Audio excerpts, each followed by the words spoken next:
Hello everyone, this is Blue Valkyrie and welcome to this video. It's not a nerdy video and I understand I'm getting a little bit late to the Book of Shadow Grimoire thing that's been going on YouTube, that pagan challenge a couple of years back.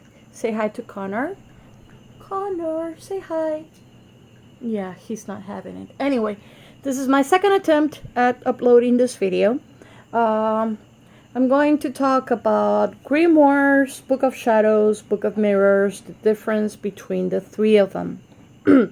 A Book of Shadows and a Grimoire are very different. A Grimoire being a French word surfacing around the Middle Ages, and basically it's kind of like a manuscript, either handed down or learned from one practitioner to another, and they usually contain a lot of ceremonial magic, well, what we know now as ceremonial magic, Kabbalah, even Chaldean magic, and so forth.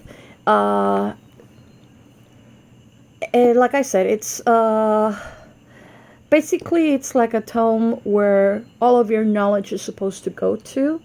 And a Book of Shadows is a more modern term coined by Gerard Gardner when he made Wicca, for example. And then the Book of Mirrors is even a more modern term of the last decades, I would say. And basically, they're all different. The Book of Shadows, like I said, is more of a Wiccan term, although you can be a witch and not be Wiccan and have a Book of Shadows if that term is more to your liking. The Book of Mirrors is more of a combination between a Book of Shadows and a journal. So it's more personal, it's more journal-like, it's more of a pathwork of your journey, your magical journey. So I'm gonna show you my grimoire and then other volumes that I have. Originally, my grimoire was just like this one, only it was denim, and it was a 3-ring binder like this one is. This one I have not finished. There are parts of it that are not completed, so you have to bear with me, okay? Long story short, that grimoire perished. That's a long story. To it, I'll tell you another time. And then I decided to go and, instead of making a binder, make notebooks. They're valid, okay? The way you make your grimoire, it's entirely personal and what feels that speaks more to you, okay? It could be purchased, it could be made, it doesn't matter. What matters is that you like it and that you're comfortable with it. To give you an example, when the time I had several notebooks. This is another notebook that I will show you what's in it later. What I did was that I had a notebook for a different subject that I was studying.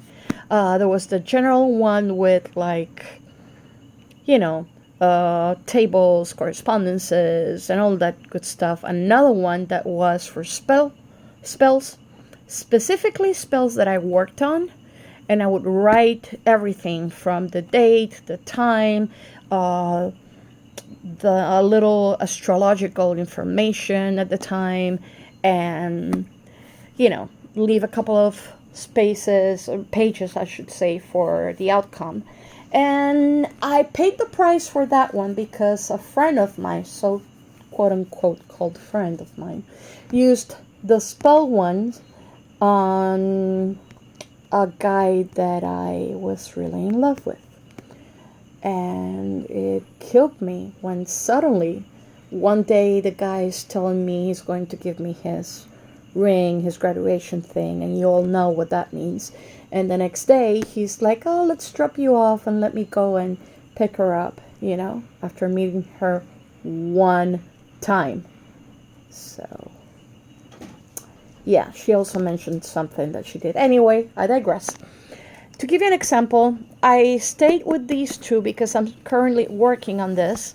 This I might pass on to another notebook, or maybe even put it here on my current grimoire. This is a comparative study of the tarot deck from general meaning, and you know those booklets that they come in the packets that you buy the tarot with? Well, I have several of those. As you can see, I numbered them, and just to compare what is the meaning between all of them, and to see if they're corresponding, they're things that are similar. And what I found out is that indeed they are very, very similar. They might have different imagery, but the meanings themselves are very similar. What it means is, like, for instance, let's say the moon, it's going to mean the same thing no matter which tarot deck it's from. Pagan tarot, Arnold tarot, pagan, I said, witchy tarot, black tarot, dragon tarot. They're all the same. Gothic tarot, Los Garebo tarot, the Cameron tarot, and so forth. And I haven't finished, but I finished the major arcana, and I'm going to proceed with the minor arcana, which it's, you know, a lot of cards. But nonetheless, I'm going to keep on with this project.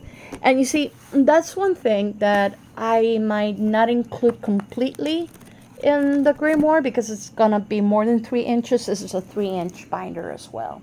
I am not going to get the 5-inch one as much as I wanted to. I don't know. I might. Who knows? And to give you another example, this, you can see it's even older. This is Tarot Reading Methods, designed and compiled by yours truly. That's my real name. Don't tell anyone. I have the index of the number of the method, the name of the method, and the page it's at. So I have here a lot of them, and I mean a lot.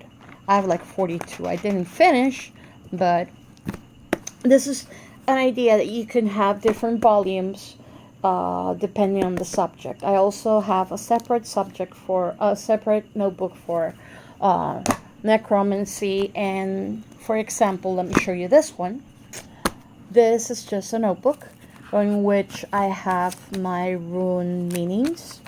As you can see there, you're gonna find a lot of these little papers that are glued to these pages, and that's my solution, private solution, to the problem of maybe forgetting something. Like here, like I was updating the preface, and sorry about that, and I forgot to add this, so I wrote it here. Same thing's gonna happen with the runes themselves. For example, I started on the next rune and I forgot to write this, so I write this, and then I added this, and I just moved on, and so forth, to the point that I found out before finishing even that I am going to take too much more than what the notebook has paper-wise, and I'm not going to be gluing all the time. So what I did was that I attached a similar notebook to it without its cover. I just glued it here and keeping the original cover of the first notebook, and that's why it looks this way. Let's see, but it works. Now I have perfect amount of pages, and if again I keep making a mistake or something, I'll just add to it. It doesn't have to look pristine as long as it's accurate. If anything, this gives it character.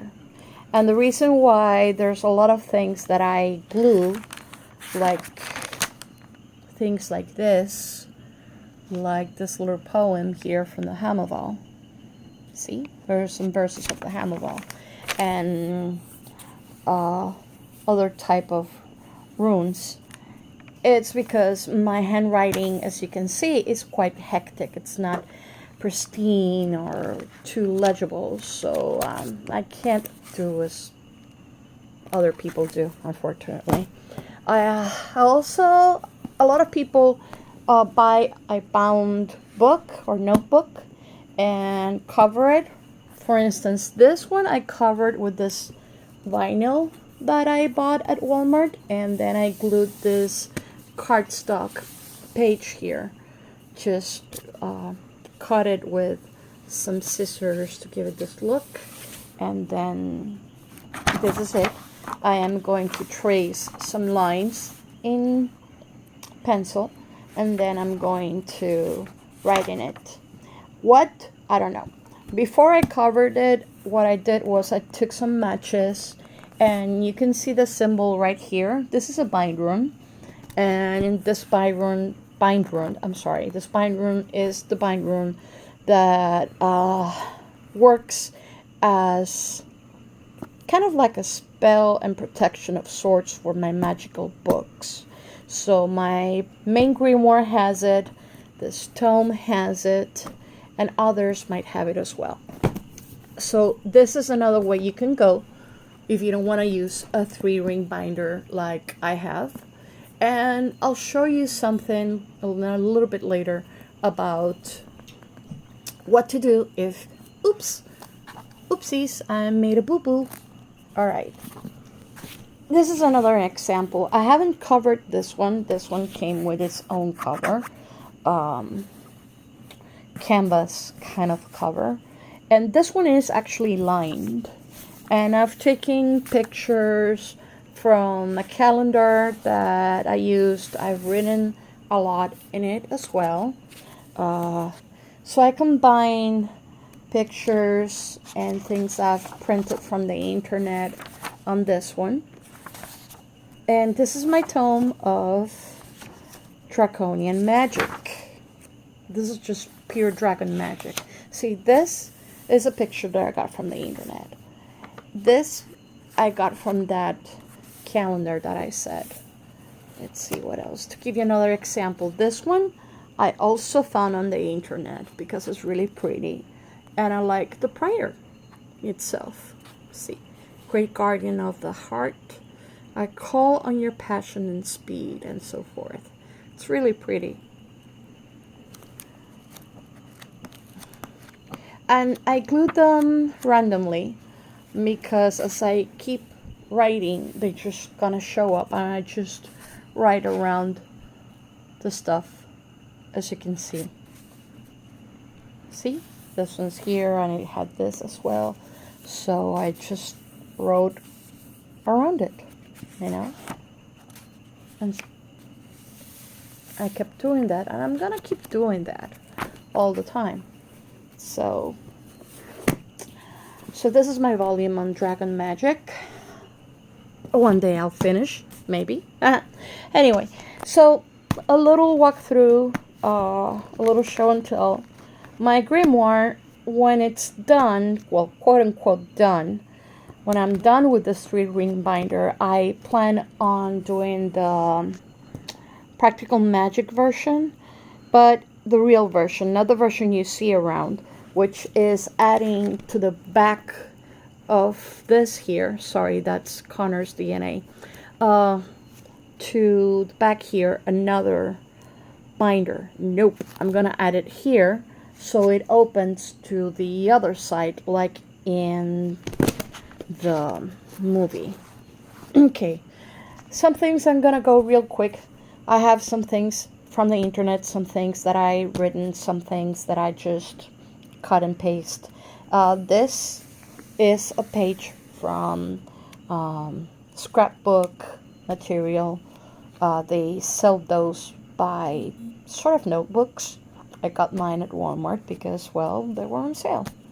So the paper actually is coffee stained paper. And I found that the coffee stain gives it a look of it being kind of an old aesthetic, and also basically, believe it or not, gives it a little nice caramelly sort of smell that it's, I don't know, I find that it's really cool. It gives it another oomph. So this is a little poem. Here you see the bind rune again. I'm going to amplify on this bind rune and, I don't know, make it more artsy. Here I'm going to, this is the bind rune protection and explains every bind rune that I use. I'm sorry that I am covering them, but I don't want you to know. You're gonna have to find out. You have seen a couple of them. This one, of course, but not all of them. So here I say it. And this is another sort of protection that I wrote.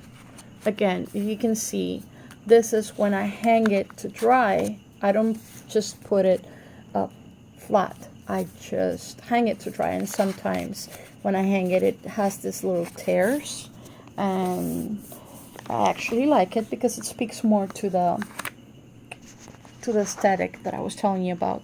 This quote by Paul Hudson, from Mastering Witchcraft, I really, really love. The moment that you set foot upon the path of witchcraft, a call rings out in the unseen world, announcing your arrival. And one day, I'm gonna have this tattooed precisely there. One day. Anyway. So, if I make a mistake, I know I goofed it and I used this kind of paper. I should have used this paper, which matches the page somewhat. But, for the next time, I'm actually going to do it. And actually did. You'll see. This is just a little introduction.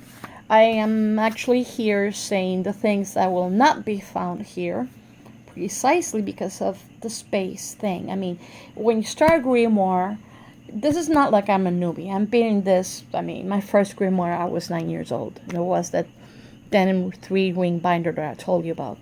But there are things you just don't write here because of space and the logistics of the space. Otherwise, you're going to have a 5-inch binder that is going to weight more than 3 babies.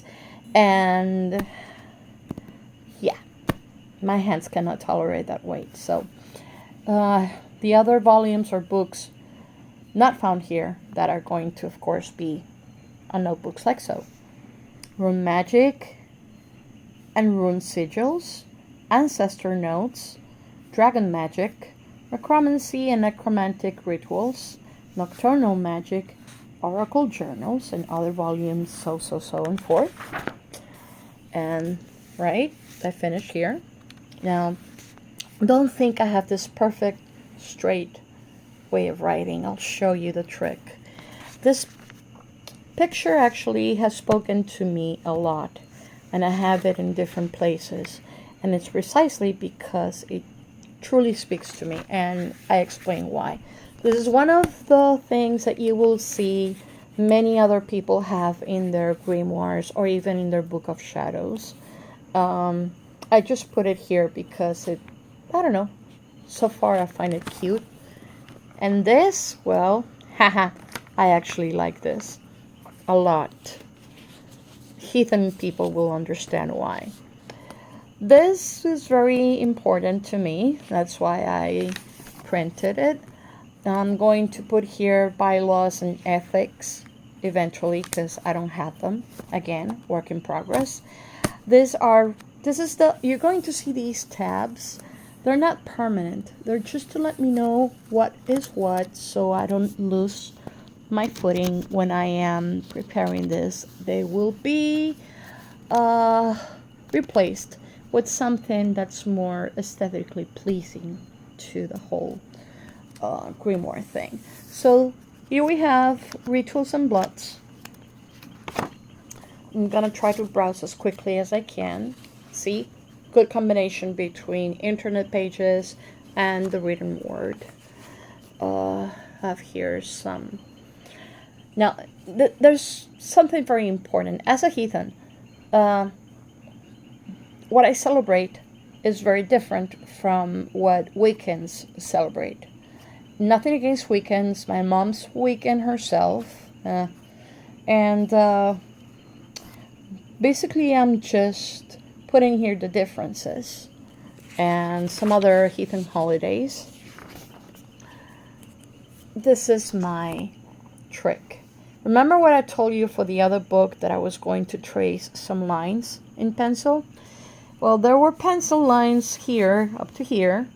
I erased them, and I erase them as I write along, and then erase them, and so forth, and that's why they look like they're almost very neatly written, but are not. So, here, more celebration stuff. Again, this is a copy-paste, but from this page is from those scrapbook pages, and I did this so just to give it a different look.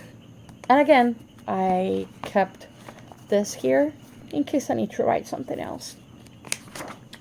And the next are the tools and altars. The altars are pretty, functional. There are many ways to alter. And it's altar, not alter, people. Anyway, the one's pretty self-explanatory. Now this is very, very useful. This actually speaks to what I do. And like I said, I'm going to keep just putting stuff here. This is elemental and white. So basically just pretty pictures and information. For instance, of course, fire, duh. Although to me, fire can also be blue, like the brimstone fire. But that's the alchemy symbol for fire. Here you have a nice picture of correspondences, fire correspondences, and more fire correspondences. The garden spirit of fire, and here I think I have the, yes, fire scrying. Although this could also go into the oracle or the divination part. There's tons of different types of scrying, but this is one of them. More about fire. Now this is earth. See, this is very pretty. I don't remember. This is the artist. No, I do not know what it says, but yeah, it's there. And the same concept. And earth correspondences, earth, air.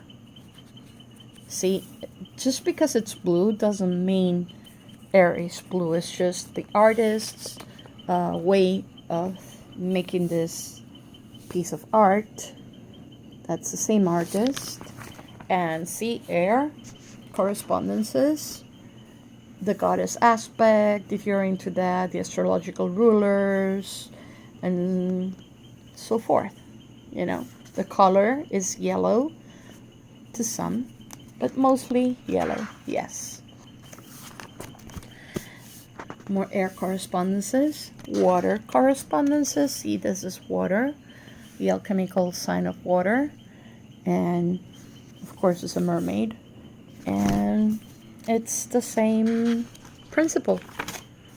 Now this is the correspondences and section, and this section is actually one of the ones that's filled the most, but I'm going to keep filling it up depending, because I already have these in so many books that I don't really know if I should. But at least I am compiling the ones that I use the most, so I have them handy instead of just, well, having to go through tons of books. This was not from the internet. This actually I typed and I made and I printed. So this is my own information. This is, however, from the internet. So is this. This is not from the internet. This actually I wrote, as you can see, because yuck, yeah. My handwriting sucks. I know that. Now, planetary correspondences. First I have the sun, the glyph, and all the correspondences. As you can see, I am my attempt to making it artsy, and I still have some lines that I haven't erased in case I need to write something else. I actually need to add to what I had already. I had up to here, and then I found the hour correspondences, so I just added. Mercury. Now, bear with me, because again, a failed, ill attempt at art. For Mercury, same concept. Now, this is what I mean, that if you see something, you just, with another piece of paper, it could be from the same type of paper. It could have been like this, but I just went the quick route and just, quick route actually. And Venus, I don't think I had a space to put something pinkish in Venus. The moon, I had a little bit more of imagination for this one, I think. Well, actually, no. But I did try. Again, the same thing happened. I don't remember which one, but these coffee stained papers, I actually, when I make something that I write that I shouldn't write, a mistake, I just go ahead and put a piece of paper over it and write. Or simply, if it's too much, then I just replace the page, and it's a lot easier. Much more easier, I would say. See, this is again, same principle. And for Saturn, Saturn's the last planet that you're going to see that has a lot of information, because at the time that these magical correspondences were made, actually not so many planets were known, only a few, like Uranus, Neptune. See, Neptune is actually blue. Pluto, even Chiron, which I haven't added here. There's not so much information about it because they were not foreseen, they were not seen in these skies by the rudimentary instruments of the time. And that's why you will see, for example, here, you see for Sunday the planetary times, the hours are ruled. You see it's Sun, Venus, Mercury, Moon, Saturn, Jupiter, Mars, and then they recycle with Sun, Venus, Mercury, Moon, Saturn, Jupiter, Mars, and so forth. And here in the back, there's an explanation on how to calculate these hours, because it's not like 1 o'clock, just 1 o'clock. Oops, that's the hour of the sun on Sunday. No, it's you have to.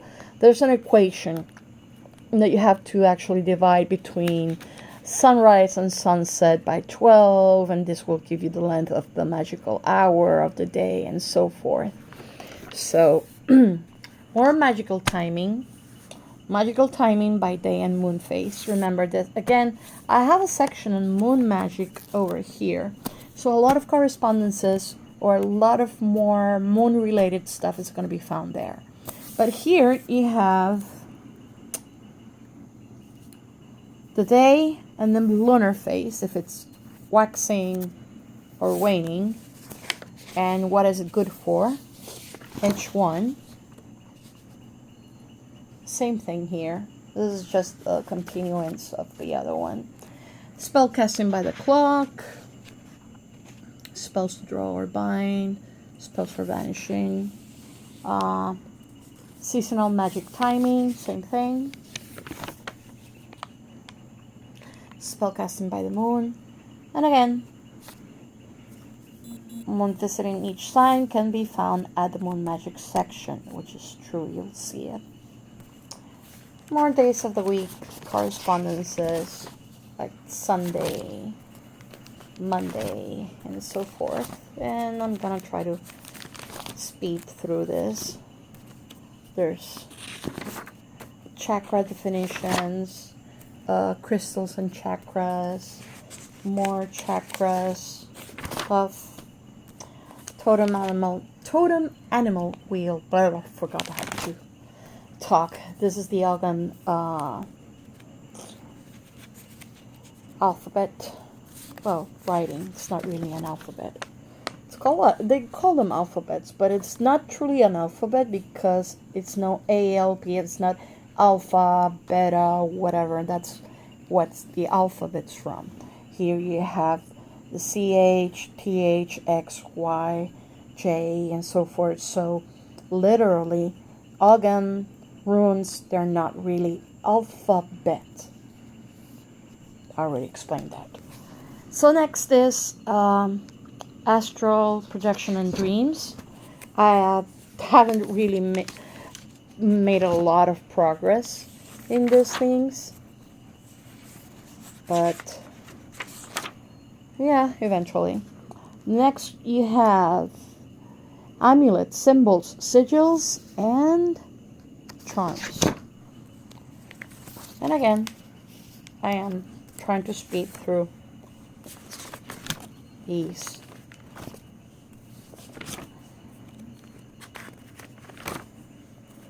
A lot of things that I need to put here. The next section is divination. Like I said, there's going to be some things that are different. I have here 3 different but similar pendulum charts. I'm going to add more. This actually is pretty good. It has a lot of good information. It's very like a cheat sheet, and it's really good, really helpful if you're starting. Of course, I need to add more to it. Cleansing and charging crystal balls. Like I said, I need more. This is the tarot section that I said that I wasn't really like sure what's gonna happen. So I write a little bit about it and what I'm going to have before. Spreads and meanings, the introduction, the history, choosing a deck, the timeline of playing cards in tarot. Because in the beginning, a lot of people, myself included, when we started reading tarot and just using it as an oracle or divination or even just as a meditation tool, we thought, or we were raised on the school of thought, that the tarot was from the Egyptian Book of the Dead, and nothing is further from the truth. It has more Kabbalistic, elemental, and astrological correspondences than anything. And in its history, you will see that it has nothing to do at all with the Egyptian Book of the Dead. Here's the timeline of playing cards and tarot, because there was a time in which they were both combined to form the 78 card deck that we know today.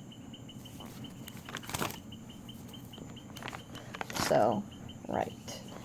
Astrology. Here in astrology, I still don't have everything that I want to put in it, but it has a couple of things that I have made. See, I made this by hand. I did this also. I don't know how accurate this is. I just found it and I thought, And then I saw this, which is Celtic signs and agams. And here's an expanded visual of each. I have to start to go ahead and, just look it up, look for the meanings, actually write them in behind every page, and so forth. This is the moon magic section. I glued this beautiful picture with this quote that I like, and here we have, this is every different stage of the moon phases and what you can do during those times. There's a lot of that here. See, this is the moon on the signs and magic. This is, like, for instance, moon on Aries, and let's see, moon on Gemini, the moon on Cancer, moon on Leo, moon on Virgo, Libra, on Scorpio, on Capricorn, and so forth. And like I said here, more corresponding days of the week at the correspondences section. That's it. Up your flat. Sorry. I'm tired. So, again, this is full magic, even though I have a section on spells that's going to be just short. Because, I mean, there's so many spells. I'm concentrating on the spells that actually work, or I have proved that have worked, or even spells that I made myself or written myself. Anyway, I'm going to include a section on how to write your own spell, but another time. This is more lessons in magic, moon magic actually.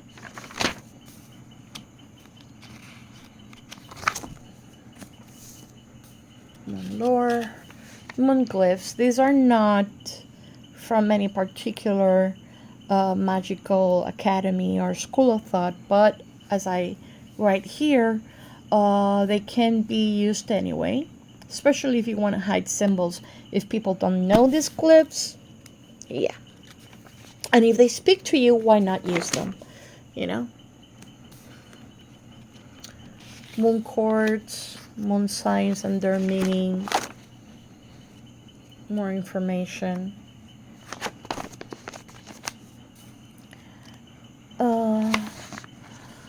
This is a weekend write. It can be compressed or repurposed for practical magic instead.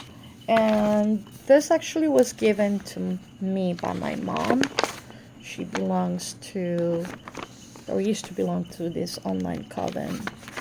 And yeah. Hecate's Dark Moon Ritual. It's a dark moon, and it could be used. I actually rewrote it in the book that I have for nocturnal magic, but I also transcribed it here, and I also wrote it in the Dragon Magic book, because this actually calls on dragon watchtowers. Even though I don't believe in the watchtowers, but if I'm going to use this right, I might call on them. So, basically, that's it. Then, now comes the general spells section. There, you're going to see a lot of them that are from the internet, because I took the approach that this is kind of like, I would say, sort of artsy art project of sorts. But I also written some of them. Let me see if I can find you a couple of them.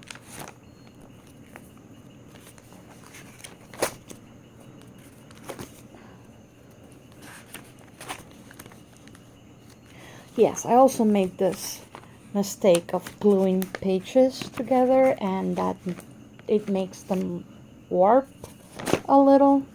So I am slowly but surely going to remedy that. You will see many of these things on Pinterest and all over the internet. But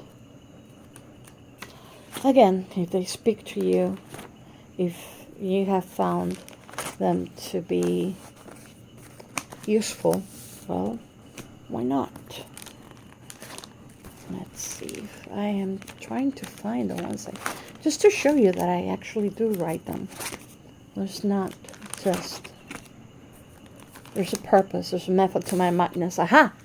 For example, here, this is a sexual enchantment spell. Yes, I did try it once. Don't judge. Now you have to be very careful because some of these you actually find under Book of Shadows pages, and they actually are just replicas of the book used in Charmed. This is one of them that I'm actually going to take out of here because it's one of those, and it really isn't a spell, it's more like an affirmation, which nothing wrong with that, but come on, real magic, people, real magic, looking for real magic, right? See, I covered this with a piece of paper, and I'm going to keep on writing here. This I actually typed, and which bottles I actually typed this one too.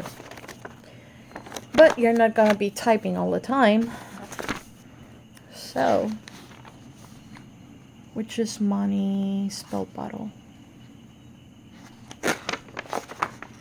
See, this is one that I wrote.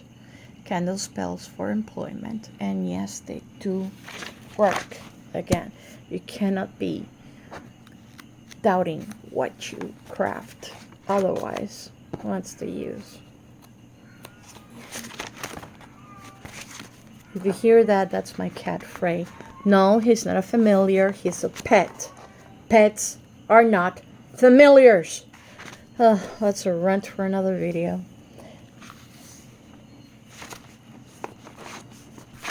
Here's another one that I wrote.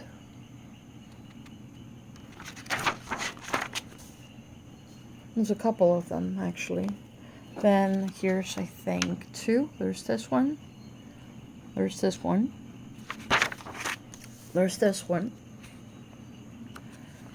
A truth spell. This is actually really, really nice.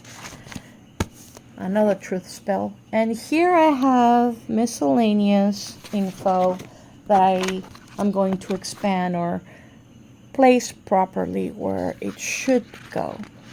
Like, for instance, this is a little thing that I found on shadow people, also known as night visitors. I don't know what they actually do. This is for nocturnal witchcraft, and this is going to go on that book. But while I do that, it's sitting here. And this is going to be the section that's going to be about crystals, basically how to care and clean your crystals and different types of crystals and all stuff like that, and a bit of Reiki principles as well. And basically this is it. So thank you for staying all these 40 some minutes with me, and I hope you have enjoyed. I'm planning on making more of these type of videos, so thank you so much for staying all this time. Take care until next time. Bye bye.